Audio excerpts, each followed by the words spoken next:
Kia ora koutou. Welcome to HR Chats with me, to Radar, where we talk all things HR and HR related. Today we are talking to Arunima Dhingra, CEO of AIMS Global Immigration, and she is also a principal licensed immigration advisor. We're talking all things immigration, a topic about which I know virtually nothing. That's the job in hand. You shall be enlightened. That's the job in today. hand. That is why we bring on in HR Chats the experts. How are you? Very good, with slightly broken hand, but apart from that, no. Yeah. What did you do? Well, I'm a mum. Comes with the job. It's wow. part and parcel. I'm a dad, and I'm hyperventilating with fear now. No, it's only sprained. No. It's not broken. Great. Look, I tell you what. Here, it's perhaps then a good segue into the kind of immigration situation at the moment. Is it broken, what we have at the moment? How broken is it? And what are we doing to rectify it? Very good question. I've been doing immigration for about 17 years now. And I think what we've had in the last 24 months, and even before COVID started, we could see that the wheels were coming off and it was breaking. So when I hear the government blame everything to COVID, it kind of frustrates professionals like me a little bit, because we know this was kind of broken for a while. What's happening now is that we are going into sort of the fixing mode, which is encouraging, and we're keeping our fingers crossed that it does pass that line now, and that it actually does start working. Yeah. So in terms of the, I guess, the recent changes, people are probably maybe familiar with things that have happened, 12 months ago, 18 months ago. What are the most recent changes, and what impact are they having on people such as yourselves in the HR field?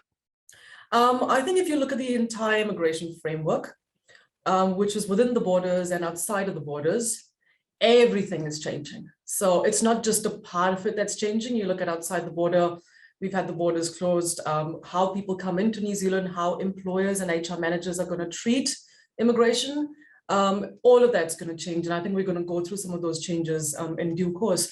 But I think it is time that HR managers and recruiters and employers look at immigration not as reactively, if there's a problem, we'll fix it, but actually take charge of it and look at it proactively, because it is here to stay. It is, you've got an HR department. We are moving into the world where you will have a standalone immigration space, because the employer is going to lead this piece from now on. From July onwards, it's employers' responsibility. Right. And I guess, it is going to be increasingly important. If we have heard anything, and I've seen it in the news and I've heard it anecdotally, there's a lot of people right here, right now, who are waiting for the gates to open, and they're going to be heading the other way, away from us. And likewise, there's going to be, we've had this call for people coming in. Just before we kind of get into it, I suppose, the demand for people to come here, is it still pretty high? Are we a desirable location? That's a really good question. What we have thought, because over the last 2 years, New Zealand has been quite disconnected from our brand of being humanitarian. We've been quite cold. Yes, COVID did contribute to a lot of that. But apart from that as well, we had all the other visas coming in, and split families were still not treated. So the world did start seeing us as sort of this snobbish kind of country. Do we really want to go there? But it is really heartening to know that as the border announcements have happened about 10 days ago, and they have begun to open, the world is interested. There is talent that is interested in New Zealand. And I think this is a real unique opportunity for us to be able to ride on that wave and to be able to bring some of the best talent here. We are almost a boutique kind of country. We are still sought after, we bottom of the earth. So it is, I think people are still really interested. We've seen inquiries coming from everywhere. So this is a unique opportunity for employers to bring some great talent that may not normally want to come here. Yeah.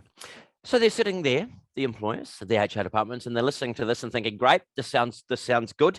What's the biggest kind of ongoing disruption at the moment? Is it a backlog of cases? Is it the methodology? What's the thing they need to look out for right now? Well, two parts. One, if you're looking at across the border, you need to look at how you're going to bring someone in, because the normal visa process that used to exist pre-COVID days doesn't exist. So it's all through border exemptions. But then what you really need to focus on is, in the previous world, you would just find John from the UK, give John the documents, John will run with his paperwork, get the visa done, John's here, starts work. It's not going to happen like that, because now the employer starts the process with the 3-gate check. The employer takes that warrant of fitness that I'm going to talk about in a bit, then it moves to the job. So 2/3 of that whole immigration process, which was never controlled by the employer, now has to be controlled by the employer. It is very much in-house process, like it has to be, which is where we are kind of partnering with employers to kind of take that from them. But it's going to fall upon HR managers' shoulders, which is something that they haven't had to do. Yeah, let's talk about that warrant of fitness process, because for some people it will be something they're familiar with. For others, it's something they have yet to perhaps encounter. So what's happening from middle of this year is that any New Zealand employer that's looking at supporting someone on a visa, bringing them from wherever in the world, they're going to be working in the organization, those employers will need to have a mandatory accreditation. Now that accreditation word has existed in the past, which is why I call the new one warrant of fitness, because the new world is like, the regime is like a warrant of fitness. It's not an optional accreditation application that an employer could do because they wanted to put their people on a special pathway to residence. So in the previous world, if you're an employer, you wanted to put your people onto a special pathway, you could opt to get accredited. It wasn't something that you had to do. In the new world, the regime has changed and it's more like a warrant of fitness. You can't drive a car in New Zealand without an active warrant of fitness. A New Zealand employer will not be able to support a migrant worker without an active warrant of fitness. And that warrant of fitness is still being called accreditation, which is where employers are getting really confused. But without that, the ignition doesn't start. You can't hire a migrant, full stop. You can't even keep the migrants that you've got if the visa's expiring. So that is how much it's going to be flipping. The responsibility will be sitting with the employer. Right. How about the kinds of people they can bring in, the wages that they need to pay, the positions that they have? Has there been any significant changes in that? Yeah, there is. Just last week, it was announced that there has been a significant change in who employers can bring in now and who they can bring in from July. So what immigration is doing is the entire bend is towards the median wage. So if you're a migrant worker, and this is something that I personally find extremely unfair, because it's very disconnected to the reality that we have on the ground here. But if you're a migrant worker from July this year, unless you are in some sort of nominated lists, you can't actually get a work visa with an employer unless you are at a median wage of which by July will be 27.76.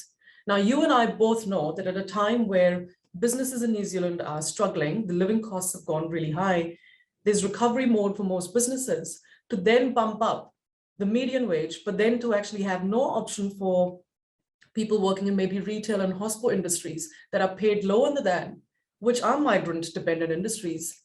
It is very disconnected from what New Zealand actually needs.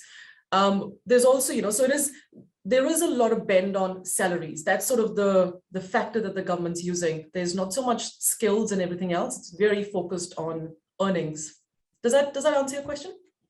Yes, it does actually. And we have, gosh, we have heard that the difficulty in sourcing staff, as you say, in hospo and in retail, even a lot of the kind of the agricultural, the horticultural positions, and I know that many of those do pay above minimum or a living wage, but it's going to be difficult for people, isn't it? So for people within that situation, where they're looking at something around or maybe slightly below, there's no option really, is there? They've got to look for that median wage level applicant. That's what it sounds like through the announcements that have come so far.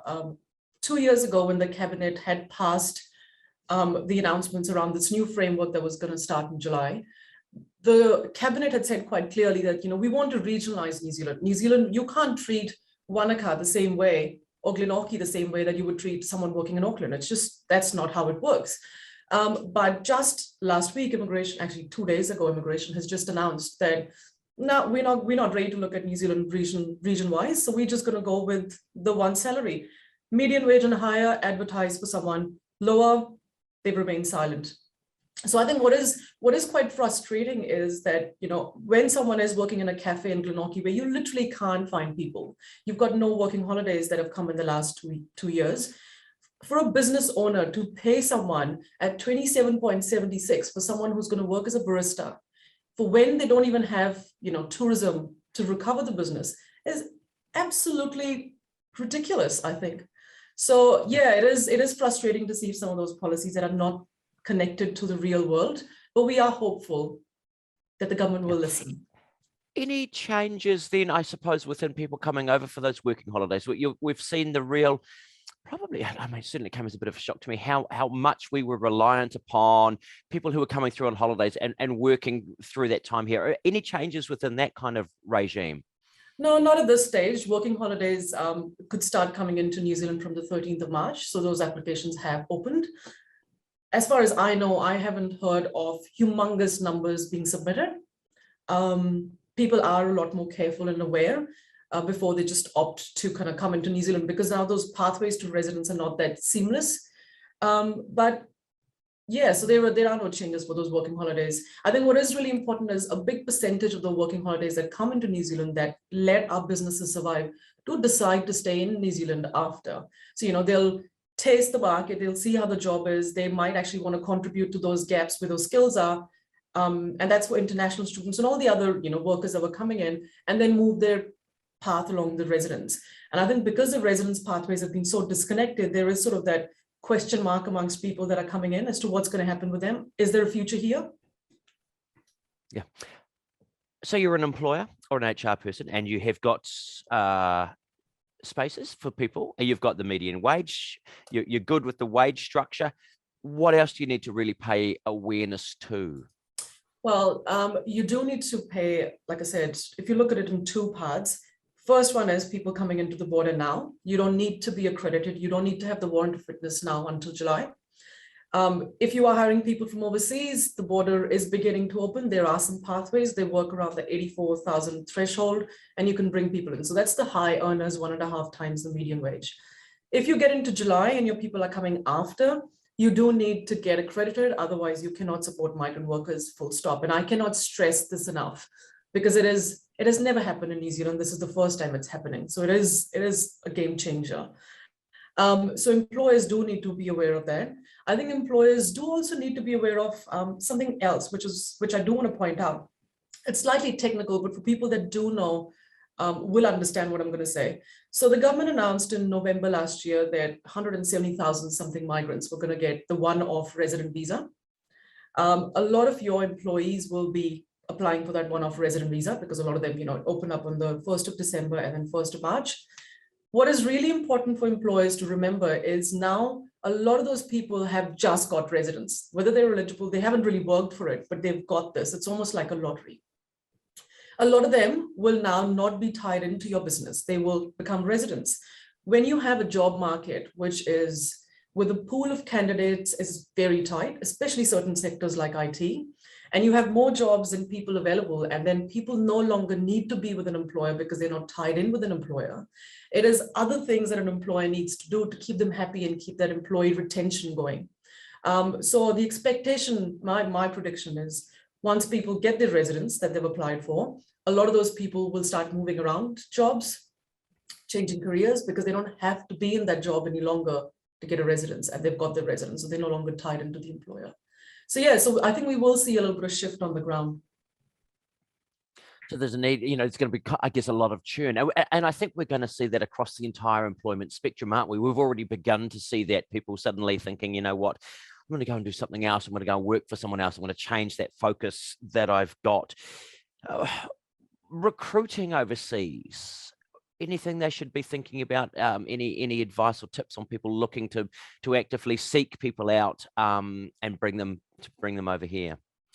I think one of the things, because we work with recruiters and HR managers across the country, so one of the key things that I tell people is, and when we talk to these migrants that they have found and want to come in, the biggest question is, I want to move with my family. I've heard that New Zealand really hasn't given any residence for the last 2 years, because the media, has been saying doctors have been leaving because there's been no residence pathways. I really like New Zealand. I've heard great stuff. You've been relatively COVID-free. We want to come, but I don't want to come spend 2 years and then leave. What's my future? So I think that is the question, because these people don't want to relocate, get the kids out of school, come here, and then realize there's nothing for them. So the government needs to, and the government hasn't announced any pathways to residence clearly yet. They have stayed silent on residence pathways for the last 2 years plus, apart from the one-off residence. So that is sort of the conversations that you'll have to navigate with these people. What is going to happen? Plus, then also you'll have to navigate explaining how it's all changing mid this year, because it's not just the employers, but also applicants that are like, it's all very noisy and I don't understand because so much is happening. It's very confusing. So there's a lot of stuff in the immigration space that puts a big question mark to these people that are coming in. They want to come in. And so I think that's what the employers and HR managers and recruiters are having to navigate. And that's where we coming in and having these conversations with migrants and kind of finding these pathways for them. Yeah, I was just listening to it. I'm thinking, what are the other than those, I guess, those socioeconomic barriers that might stop people coming here? We've seen, the cost of housing, inflation, the food prices. Are people looking at those and reassessing whether or not this is a place they may want to come to? And if so, what can an employer do about that? Surprisingly, and I'm going to take a slightly different bend on this because I speak to hundreds of migrants that are across, and lots of recruiters and HR managers would do the same. I actually haven't heard any migrant complaining about the living wage or the living costs going up. Like, you hear it in the news every morning that when you're driving, and there's always a piece about, oh my God, the food's expensive, everything's expensive. We go to Countdown and the bill's really expensive. But we're not hearing that from migrants that are across the borders. It is very much that, we are a sought after country. People still want to come here. They just want to know how they can stay here, make their lives here, have more permanence when they come here rather than just come for a little stint, move their life all across the globe and then not know what's going to happen. So surprisingly, luckily I haven't heard any of that as a complaint. There's no complaints. That's really good. Good. It's still within the borders. I choose to listen to music now when I'm driving so that I don't have to listen to people complaining about things. There's enough ongoing things. Is there, have you seen, I guess, a trend within certain sectors of people who really want to come here? Or do you see a global shortage in some areas where we need to be very much on the ball if we're in a certain sector to bring people here? Well, we know for a fact that there is a global shortage of talent. So it's not just New Zealand. But because we have remained and New Zealand traditionally as well has had shortage of skills. There have been certain sectors where there has been acute shortage of skills. There have been certain sectors which just need seasonal work. And because the borders have remained closed for 2 years, that acute that shortage that we had has kind of become chronic now. So industries like, and I'll just talk very quickly about certain industries like IT. Now, New Zealand has lots of IT businesses, high growth models, global businesses. They've got offices in different parts of the world. And, this is their epicenter. We do not have enough IT professionals in New Zealand, full stop. No matter what we do, how many people we train, put them into unis, there's no way that we can meet the demand today. So New Zealand has always relied on offshore talent from countries like, Europe, from Latin America, from India to come in. And these are really, really skilled people.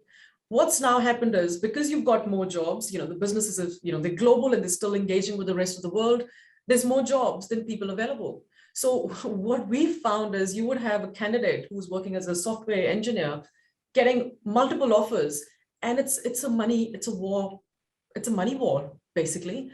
How long can employers keep throwing money? What that has also done is it's taken the market rates to a level which is not realistic. It's not sustainable. Once the borders begin to open, which is happening now, and foreign talent comes in, and employers realize that they don't have to pay them $40,000 extra over the market rate. What is that going to do to the industry? So that's how bad it's gone into certain industries. Then you have other sectors like construction, where you've got, I know the government's pushed for a while, even before COVID happened, let's train more plumbers. Let's, get our kids into schools and get them into trades. The reality of the matter is we've got construction, billions of dollars of construction projects happening now. If our kids are going into schools and training now, they can't work in those roles now. How is that a short-term fix? It's a great long-term fix, but how are we going to get to the long-term if we don't have a short-term plan? We've got to rely on foreign talent. Yeah, very true. So, everyone sits around and think, well, when will things get back to normal? But the normal is a new normal, isn't it? We've got essentially the Warrant of Fitness and the various other things. What would you say to people looking at if they were either in this field already or looking to recruit, migrants? What's your key piece of takeaway advice? Before I do that, I should actually remember to trademark that Warrant of Fitness because it's my self-coined. It's not an immigrations thing. They call it accreditation. I think the key thing for employers to really remember when they are entering the space, and there's a few messages that I have. It is a mind, it's actually a mind shift. Immigration has always been bottom of the queue kind of requirement. Let's look at, sales, marketing, HR. We'll worry about immigration when we have to. Now, there are some industries, there are some businesses where we know that they will rely on migration. They cannot find local talent onshore. It is really important that employers treat the immigration piece in the business differently than they used to. The new model is going to become employer-led. So it's very much sitting with the employer, like I said. And that's what we're seeing. It's still sort of that, the real stigma around immigration. We don't really want to do anything to do it, let the migrant run with it. We'll worry about it when we have to worry about it. Well, that's not going to last because you can't run your business. You can't you can't hire migrants. I think the other really important piece of advice is look after your people. Look after the migrant talent that you've got right now, because they've trained with you, they worked with you, and they need to be able to stay with you for reasons outside of immigration, because these people are going to become, a lot of them are going to become residents. And that employee retention and sort of how the thought process around that works is going to be quite different. And I think the third piece of advice is there's a lot of changes happening in a complex policy like ours. Like, I mean, we've tried to kind of, make it, we're laughing about it and we're talking about it. But if you look at it, immigration is actually quite a mundane, complex policy, and it's pretty serious stuff. And when you have a policy that is completely changing, with change comes a lot of confusion and comes lots of question marks and errors. So I think it is really important that the employees are able to find a way to either have an immigration partner or to have another source who can actually break down that noise into bite-sized pieces that actually affect the employer's business, because not everything's going to affect every single business. Yeah. Great. That's my advice. How's your field in the last couple of years? Have you seen a lot of people moving out of it? Because that was very difficult for people to come in. You're still here, clearly. I am. Yeah. Yeah. I'm still so here, how's the going feeling very amongst strong. amongst the immigration advisement companies? How's the feeling amongst that? Thank you for asking that question. We never get asked that question, but it is so important. Thank you for asking it. I think there is, over the last 2 years, it's felt, I mean, I've run my business for about 16 years and, we've got a team, a decent sized team.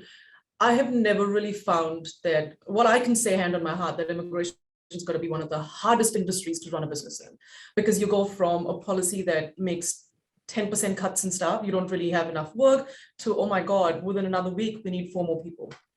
The government has been very sporadic. And yes, you've got COVID, but I think also there's been a lack of strategic planning, and then combining the operational end to that strategic planning, because they've had 2 years to do all of this. And a lot of the changes around this Warrant of Fitness that I talked about were announced well before COVID even existed.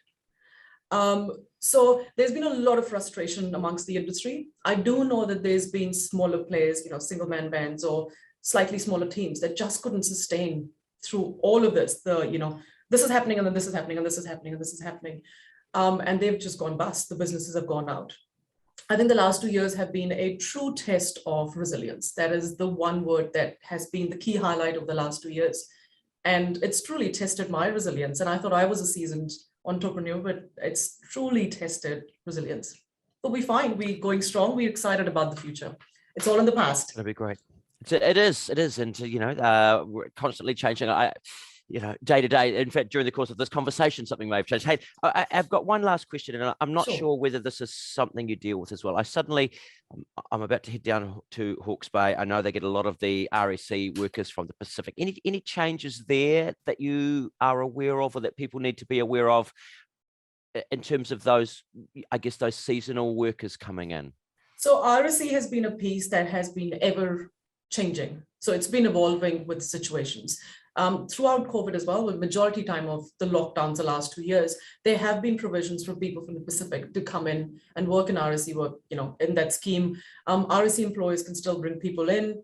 It's not how it used to be in pre-COVID days, but there have been provisions. And I think this started when we started seeing in the media that, there's no one to pick up the kiwi fruit, the fruits are dying, there's no people on the farm.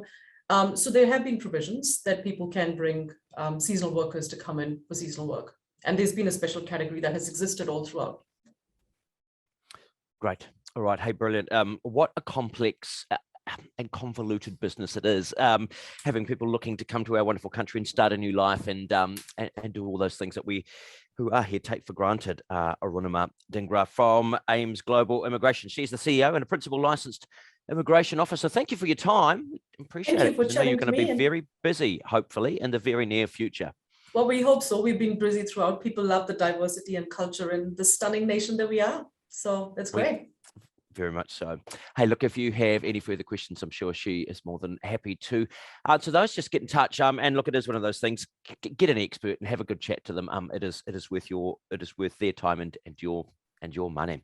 That's it for now from HR Chats with me, Radar. If there is any other pressing topic you have as an HR professional in the HR field, then do let HRNZ know, and we will see if we can address it in a forthcoming episode. If this is the first one you've seen, go back into the archives. We've talked about all kinds of things. Many of actually relate a lot to what we've talked about now, particularly around bringing people into your workplace, how to make people feel comfortable and to acknowledge the diversity that you have. So for me, for now, to Radar saying thank you, goodbye.